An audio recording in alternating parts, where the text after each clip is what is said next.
Hello, in front of me I've got REMATCH. In this video I'll show you how to find and manage interception practice. At the beginning, let's go to practice from my menu and go to defense. Enter throw and intercept or tackle the ball as many times as possible within the time limit.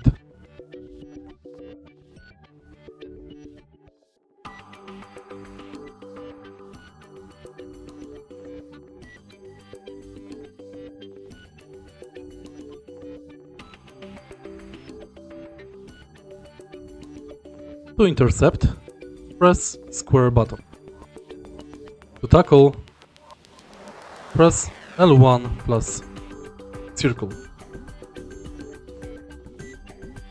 If you find this video helpful, please leave like, comment and subscribe.